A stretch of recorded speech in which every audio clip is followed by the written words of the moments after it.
এক বাবা মা তাদের তিনটা ছেলে। কয়টা ছেলে? মনোযোগ দিয়ে শুনেন। এই তিন ছেলে একদিন বসেছে।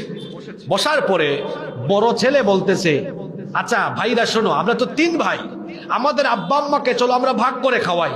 আমি 10 দিন, তুমি 10 দিন, তুমি 10 দিন। 2 নম্বর ছেলে আপত্তি তুললো, বললো ভাই 10 দিন 10 দিন 10 দিন ভাগ না করে চলো আমরা মাস করে ভাগ করি, 1 মাস 1 মাস 1 মাস।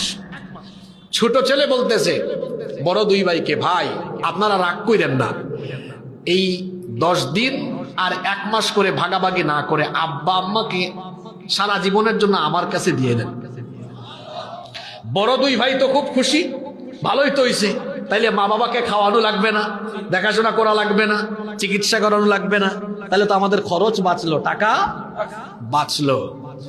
এই 3 জনের কাহিনী শুনছে আরেকজন, শুনে বলতেছে ছোট ছেলেকে, তুমি তো 1 নাম্বার ব্যাককল।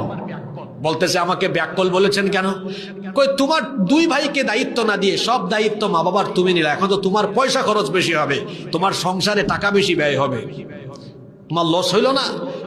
ছোট ছেলে বলতেছে আমি ব্যাককল না, আপনি ব্যাককল, আমার 2 ভাই ব্যাককল।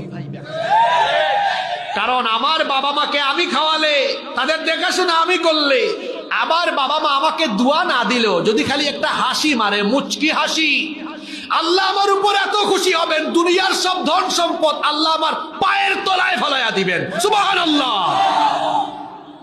আমি যদি আমার মা বাপকে খাওয়াই, আমি যদি মা বাবার খেদমত করি, মা বাপকে খুশি করি, সম্পদের অভাব আমার হবে না। মা বাবার জন্য খরচ করব 10 টাকা, বিনিময়ে আল্লাহ দিবেন কোটি কোটি টাকা। সুবহানাল্লাহ। তাহলে কি বুঝলেন যুবক ভাইয়েরা? বুদ্ধিমানের কাজ হলো মা বাপকে দূরে রাখা না কাছে রাখা? জোরে বলেন, দূরে রাখা না কাছে রাখা? আপনার আব্বা আম্মা অসুস্থ, চিকিৎসা করান। আপনার বাবা মা বলবে বাবারে এত টাকা খরচের দরকার নেই, কুমিল্লায় নিস না। আপনি বলবেন কিসের কুমিল্লা?